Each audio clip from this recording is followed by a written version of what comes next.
భారత జాతీయ కాంగ్రెస్ 141వ ఆవిర్భావ దినం.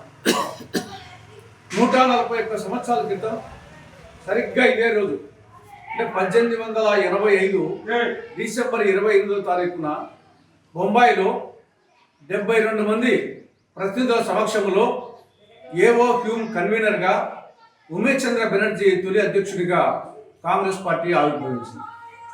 ఆనాటి నుండి దినదిన ప్రవర్ధమానం చెందుతూ ఇంతింతై ఒటుడింతైనట్లు ఈనాడు ప్రపంచంలోనే అతిపెద్ద ప్రజాస్వామిక లౌకిక సామ్యవాద పార్టీగా అవతరించింది. కాంగ్రెస్ పార్టీ హిమాలయాల వలె ఉన్నతమైంది, గంగా నది వలె పవిత్రమైంది, మర్రి చెట్టు వలె విస్తృతమైంది. రవి అస్తమించని బ్రిటిష్ సామ్రాజ్యాధినేతలను భారతదేశపు పొలిమేరల నుండి తరిమి కొట్టి భారతమాత దాస్య శృంఖలాలు ఛేదించి భారతదేశానికి స్వాతంత్రం సముపార్జించి పెట్టినటువంటి పార్టీ కాంగ్రెస్ పార్టీ.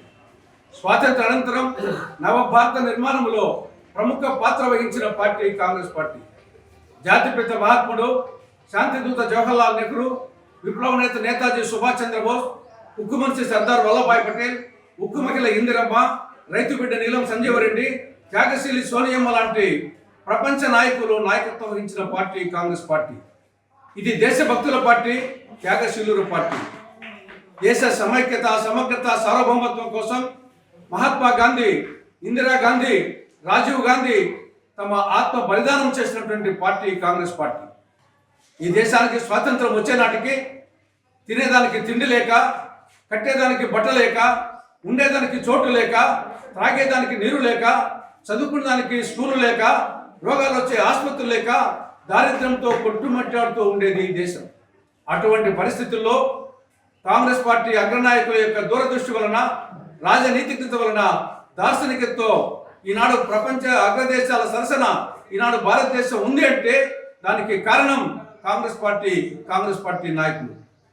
ఈనాడు దేశంలో అటు అహింసకు, ఇటు హింసకు, ఇటు గాంధీయిజానికి, గాడ్సేయిజానికి, లౌకికవాదానికి, మతత్వవాదానికి, ప్రజాస్వామ్యానికి, నియంతృత్వానికి, ధర్మానికి, అధర్మానికి, న్యాయానికి, అన్యాయానికి, సత్యానికి, అసత్యానికి మధ్య సైద్ధాంతిక పోరాటం జరుగుతూ ఉంది.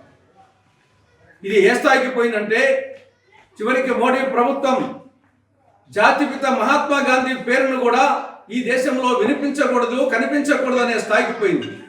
ఆ నేపథ్యంలోనే మహాత్మా గాంధీ జాతీయ గ్రామీణ ఉపాధి హామీ పథకం పేరులో మహాత్మా గాంధీ పేరును కూడా తొలగించినటువంటి దుర్మార్గమైన ప్రభుత్వంగా ఈనాడు మోడీ ప్రభుత్వం తయారైపోయింది. అదేవిధంగా ఆంధ్రప్రదేశ్కు మోడీ ప్రభుత్వ హయాంలో కనీవిని ఎరుగని అన్యాయం జరిగింది. రాష్ట్రానికి సంజీవని లాంటి ప్రత్యేక హోదా రావాలి అన్నా, రాయలసీమకు, ఉత్తరాంధ్రకు బుందేల్ఖండ్ తరహా స్పెషల్ డెవలప్మెంట్ ప్యాకేజీ రావాలి అన్నా, కడప జిల్లాలో శైలాధ్వర్యంలో శిల్పంటి ఏర్పాటు కావాలి అన్నా, దుగరాజపట్నం మేజర్ ఓడదేవు రావాలి అన్నా, పోలవరం బహుళార్థ సాధక ప్రాజెక్టులు త్వరితగతిన పూర్తి కావాలి అన్నా అటు కేంద్రంలో, ఇటు రాష్ట్రంలో కాంగ్రెస్ పార్టీ అధికారంలోకి రావాల్సిన చారిత్రక ఆవశ్యకత ఉంది. ధర్మో రక్షతి రక్షితః, ధర్మాన్ని మనం కాపాడితే ధర్మం మనల్ని కాపాడుతుంది. వృక్షో రక్షతి రక్షితః, చెట్టును మనం కాపాడితే చెట్టు మనల్ని కాపాడుతాయి. కాంగ్రెస్ రక్షతి రక్షితః, కాంగ్రెస్ మనం కాపాడితే కాంగ్రెస్ మనల్ని, ఈ దేశాన్ని, రాష్ట్రాన్ని కాపాడుతుంది. కాబట్టి ఈ కోణంలో ఆలోచించి కాంగ్రెస్ శ్రేణులు, ఆంధ్రులు, భారతమాత ముద్దుబిడ్డలందరూ అటు కేంద్రంలో, రాష్ట్రంలో కాంగ్రెస్ పార్టీ అధికారంలోకి వచ్చేదానికి అంకితం, పునరంకితం కావాలని ఈ యొక్క ఆవిర్భావ దినోత్సవం సందర్భంగా కాంగ్రెస్ పార్టీ విజ్ఞప్తి చేస్తా ఉంది.